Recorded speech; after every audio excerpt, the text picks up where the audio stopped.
Bonjour et bienvenue dans cette vidéo YouTube. Merci à toi qui es abonné, merci à toi qui n'es pas abonné. Je m'appelle Dominique Chélan, je raconte des histoires à l'écrit et en vidéo ici sur cette chaîne YouTube et aussi sur un espace privilégié qui s'appelle Patreon. Tu trouveras le lien sous cette vidéo. C'est un conte à chaque pleine lune, donc il y en a déjà beaucoup, avec des thèmes très variés et aussi des ateliers d'art-thérapie pour l'instant, plus quelques surprises par-ci par-là. Et ici sur cette chaîne YouTube pour cette vidéo, je te propose de préparer la rentrée. Septembre qui arrive. Septembre, c'est quoi? C'est 4 mois qui vont courir jusqu'à la fin de l'année civile comme on dit. Et parfois on parle de rentrée. Alors on parle de rentrée en référence peut-être à la rentrée scolaire, la rentrée des vacances, alors que finalement l'année elle débute en janvier pour le calendrier grégorien donc, et un peu plus tard pour le calendrier chinois. Alors pourquoi cette rentrée? Nous sommes restés peut-être sur ce qu'on appelle le cycle scolaire. J'avoue que moi, quand je suis sortie du cycle scolaire, j'ai eu vraiment envie de passer à une année civile, comme on dit, de janvier à décembre. Et puis, à l'arrivée de mon premier enfant, qui surtout lorsque mon premier enfant est allé à l'école, je suis repartie dans ce cycle de rentrée. On parle de rentrée et de vacances pour l'été. Parce que l'été, lorsqu'il y a des enfants à la maison, c'est un peu différent, même si les parents travaillent. Alors à partir de septembre, comment se préparer? Parce que septembre, on a les jours qui baissent, ça on l'avait déjà depuis le solstice de juin. Mais on va arriver à l'équinoxe. L'équinoxe, c'est exactement l'égalité. Donc il y a 2 équinoxes dans l'année, celle d'automne qui va arriver en septembre et l'équinoxe de printemps. Ce sont les équinoxes vraiment le moment où le jour et la nuit sont à égalité. Et on commence à avoir, moi j'en ai déjà un peu l'exemple, parce que si elles poussent tôt les feuilles des arbres, elles tombent tôt. Donc quelques feuilles commencent à tomber des arbres. Les températures peuvent commencer à baisser aussi. Donc là, à prendre avec, prudence, puisque je le rappelle pour ceux et celles qui arrivent et qui sont ailleurs, je suis dans l'hémisphère nord. La luminosité aussi, elle baisse. Donc, je parlais aussi récemment de se nourrir de l'intérieur pour terminer l'année.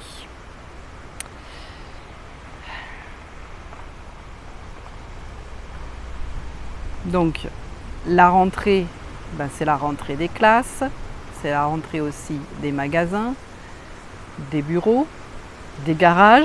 Mon garage était fermé, donc c'est embêtant, mais on trouve quand même des professionnels qui sont ouverts. C'est vrai, il y a quand même des gens qui sont actifs pendant l'été, lorsque certains autres le sont moins ou sont inactifs. Alors, obligés, parce qu'il y a certaines usines qui ferment vraiment. Et ça peut aller jusqu'à fermer. J'irais jusqu'à dire que parfois nous nous fermons à certaines choses, à certaines personnes, à certaines rencontres, à certains événements.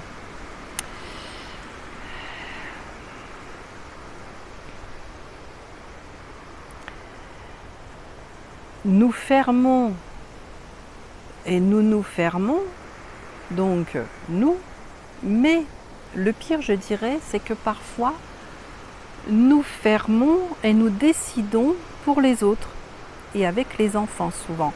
Alors certains vont me dire qu'il y a besoin de règles et la rentrée, c'est un petit peu réguler à nouveau son emploi du temps. Et c'est l'attrait paradoxal de liberté que choisissent certains auto-entrepreneurs, ce qu'il y a, c'est que cette douce, comment dire, illusion dit que, eh bien, il y a besoin quand même de se réguler pour que ça fonctionne. Parce que lorsque nous sommes salariés, lorsque nous sommes écoliers, eh bien, nous avons tout un système qui nous encadre et qui nous régule. Alors, comment n'arrivons-nous pas à le faire nous-mêmes?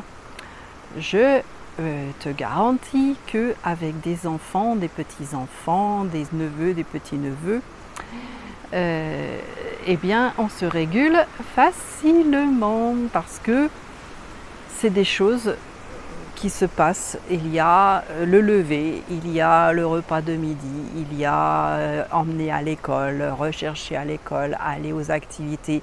On a des activités récurrentes qui reviennent. Donc pourquoi ne pas le faire avec nous-mêmes? Pourquoi ne pas être notre propre professeur?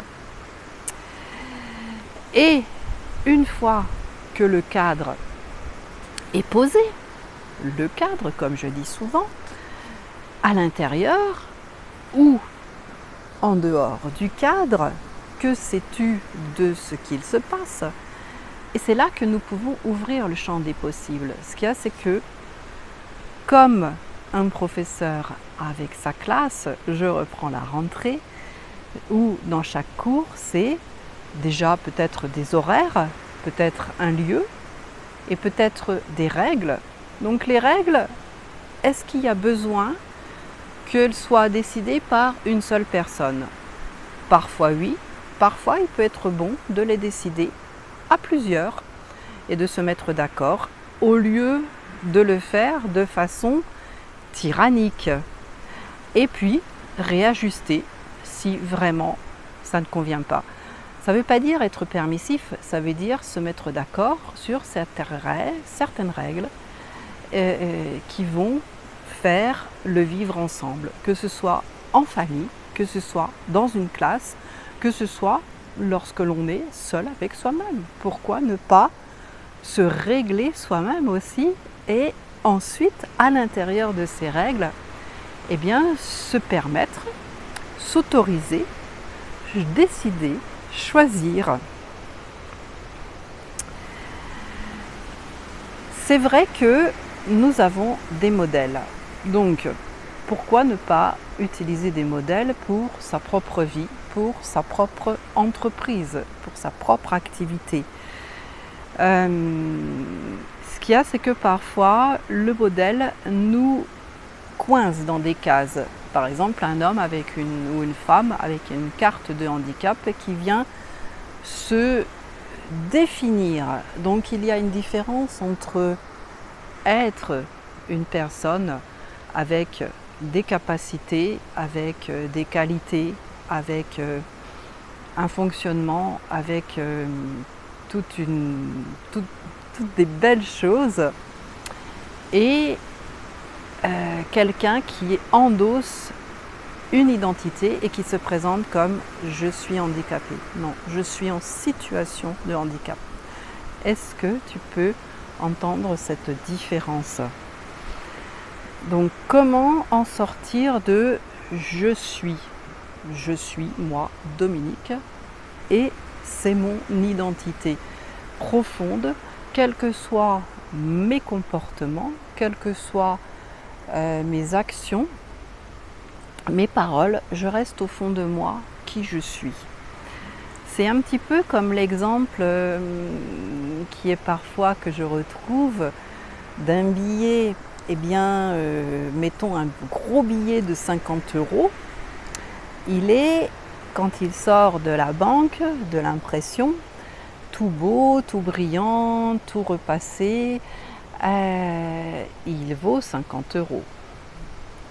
Et puis il va passer de main en main, il va être froissé, il va être peut-être déchiré, il va peut-être être passé à la machine à laver si ça t'est déjà arrivé. Les billets résistent très bien à la machine à laver. Donc c'est vrai qu'il va perdre son aspect brillant, son bel aspect d'apparence neuf, Et pourtant, sa valeur, eh ben, elle reste celle de 50 €. L'identité, c'est bien de ça qu'il s'agit. C'est que notre valeur, notre identité, ce qui est au fond de nous, au fond de notre cœur, elle reste la même. Donc, pour cette rentrée, ça va être exercice, repérer. Donc, comme à chaque fois, si tu écoutes cette vidéo sur mon espace Patreon, si tu es sur YouTube, eh bien je t'invite à aller faire un tour sur l'espace Patreon où je propose un PDF qui résume ces vidéos. Ici sur YouTube, c'est un peu différent, donc désolé. Donc exercice, ici sur YouTube, on prend des notes et sur Patreon, je fais un résumé. Donc repérer les « je ne peux pas ». À chaque fois que tu dis « je ne peux pas », hop, je note. Moi, j'ai des carnets pour tout. J'en ai surtout un pour, dès que j'ai une idée, hop, je note. Notez aussi les rébellions, ce que j'appelle les rébellions, pardon, sans solution concrète. Oh là là, ouais, ça n'avance pas dans cette file. C'est pas très intéressant, très utile. La solution, c'est comment est-ce que je peux améliorer pour que ça puisse avancer de façon collective, je précise. Et aussi, puisque chacun est dans son domaine, donc tu gardes ton domaine d'activité et dans ton domaine d'activité, tu cherches ou bien, pas forcément dans ton domaine d'activité, mais chercher les exemples qui ont réussi dans un domaine qui te passionne et qui t'intéresse, ou même aussi des personnes inspirantes. Donc cette rentrée, ben, c'est le moment de faire le point sur les 6 mois écoulés aussi. Donc là, 2 colonnes. Ce que tu veux, de ce qui s'est passé pendant ces 6 premiers mois d'année, et sur une autre colonne, ce que tu ne veux pas, ce que tu ne veux plus surtout. Donc c'est vraiment un moment pour faire le point en cette fin de mois d'août. Et surtout, trancher et couper dans le vif pour être honnête avec soi et être honnête avec les autres. Surtout quand ce sont des amis. Parce que c'est vrai que j'ai remarqué que cette tendance à passer plus de choses, à dire ok, je te rappelle, t'es occupé, bah ça fait rien, je te rappelle quand même, c'est moi qui décide. Et puis l'autre au bout dit ok parce qu'on a de l'affection pour cet ami, on a de l'affection pour eh bien, cette personne de notre famille. Et parfois, eh bien, ça peut être bien de dire non. Donc de reprendre le jeu comme la communication non violente le préconise pour ne pas utiliser ce que je faisais énormément, le tu qui tue, en disant j'ai besoin de prendre du temps pour moi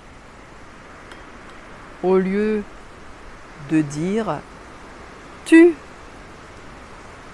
m'embêtes, tu m'agaces, tu m'énerves, j'en ai marre de toi. Ça parle ça. Et c'est vrai que même j'en ai marre de toi, bah, c'est vraiment dirigé vers l'autre personne et par expérience, ce n'est pas quelque chose qui fait progresser. Et souvent, c'est pas la personne qui est en cause, c'est vraiment la relation. Parce que la relation, elle est entre 2 personnes. Et la personne que l'on oublie bien souvent dans cette relation, c'est nous-mêmes. Si nous laissons faire quelqu'un d'autre, nous sommes nous-mêmes en cause. Je suis en cause. Donc comment retrouver ou trouver la motivation pour aller au-delà de tout ça? Eh bien, c'est l'entraînement, comme quand on reprend ou qu'on fait du sport. Un jour, on fait 5 minutes de marche, 5 minutes de course, on s'arrête, on refait. C'est quelque chose qui est préconisé pour les gens qui veulent reprendre le sport, surtout sur la course, à courir sur des petits temps et les augmenter chaque jour. Donc c'est vrai que s'entraîner à utiliser le jeu à la place du tu, c'est un entraînement. C'est se dire, tiens, là j'ai raté, j'ai encore dit tu m'énerves, et le lendemain, je dis j'ai besoin de me mettre au calme. Voilà. Et puisque nous revenons, nous sommes sur la rentrée, sur préparer la rentrée, et que j'ai parlé des enfants, les enfants peuvent parfois sembler être des tyrans. Et on pourrait les traiter de tyrans. Mais peut-être qu'un enfant qui nous semble être un tyran ou exercer une espèce de pouvoir, peut-être que cet enfant, il est là pour nous rappeler à nous de poser nos limites. Parce que l'enfant, il sent parfaitement notre absence de limites. Il sent les brèches et il s'y engouffre direct.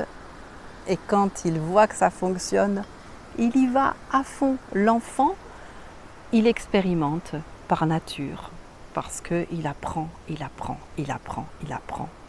Ce que nous oublions quand nous sommes adultes.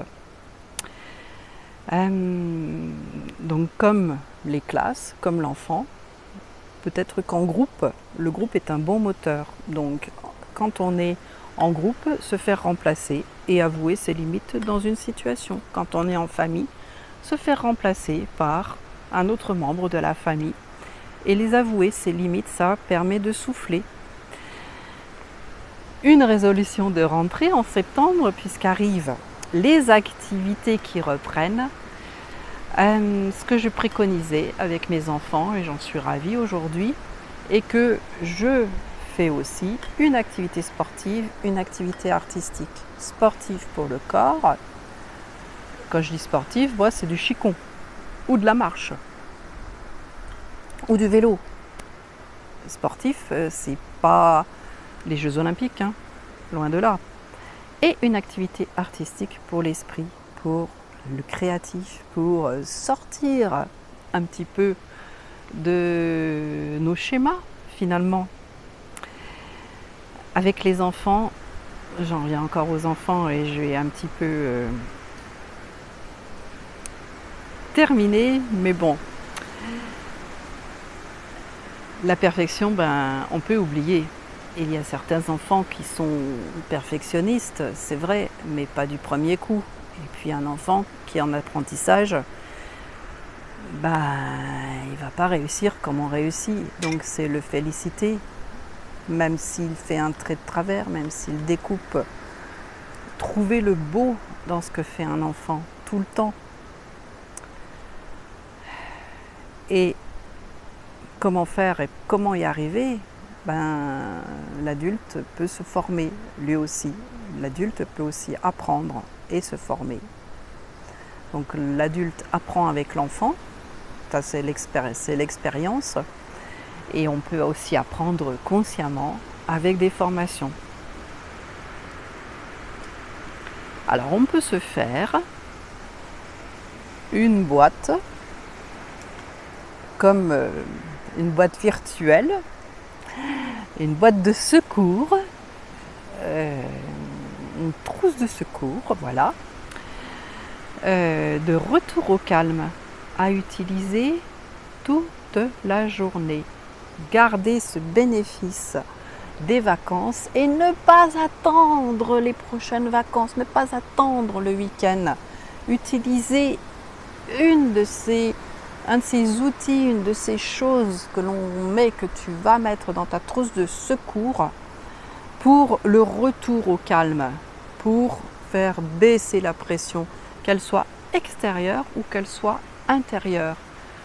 Tu te retrouves devant ton ordinateur et là, non, il n'y a plus rien qui va. Hop, je puise dans ma trousse de secours de retour au calme. Alors ça peut être par exemple un petit carnet pour le jeter de pensées. Hop, j'écris mes pensées au fur et à mesure. Et là, elles sont sorties, je sais qu'elles sont quelque part. Si c'est qu'elles arrêtent d'encombrer ma tête. Ça peut être pour ceux qui sont kinesthésiques, avec les mains, un casse-tête ou un jeu d'énigmes. Donc je manipule. Pourquoi je fais des origamis? J'aime ce côté kinesthésique, faire travailler tous ses sens. Ça peut être marcher tout simplement. La marche, eh bien, ça fait avancer dans la tête aussi. Ça peut être téléphoner à un ami ou à une amie. Ça peut être peindre, dessiner, colorier. Ça peut être des mouvements de qigong. Ça peut être mettre une musique et danser. Moi, j'ai une playlist. Et en plus, je fais des chorégraphies. Parce qu'il y a, par exemple, des chorégraphies super faciles. Pendant le Covid, par exemple, c'était Mat Pokora. Ce que j'aime aussi, c'est La La Land, la scène d'ouverture. Pourquoi le mouvement? Donc, je te parle de la marche, de mouvements de qigong, de tai chi ou de danse. Ça décristallise ce qui se coince et ce qui se met dans ton corps, qui se fige. Parce que c'est comme ça que nous nous figeons lorsque notre corps tout simplement se fige. Et c'est un petit peu ce qui se passe pour certaines personnes qui vieillissent et qui se recroquevillent parce que, peut-être c'est une croyance. Alors, je reviendrai sur les croyances une autre fois parce que c'est un sujet à part entière. C'est tout simplement que, c'est comme ça, vont-elles se dire, je vieillis donc je me recroqueville et je me fige. Alors que non, c'est vrai qu'à l'inverse, il y a des personnes qui sont plus actives. Donc dans l'action, on peut trouver des nouveautés dans ces actions qui n'ont pas l'air d'aller vers quelque chose de nouveau forcément, mais qui vont vraiment apporter quelque chose. Merci à toi d'être resté jusqu'au bout de cette vidéo. Je te remercie encore. J'ai été bavarde peut-être un peu, beaucoup. Merci à toi qui es abonné. Merci à toi qui n'es pas abonné. Rendez-vous dans une prochaine vidéo qui sera vidéo ou podcast. Je ne sais pas encore. Et puis pour me retrouver vraiment sur un espace privilégié entre nous avec plein de choses super, c'est sur Patreon. Le lien est sous cette vidéo.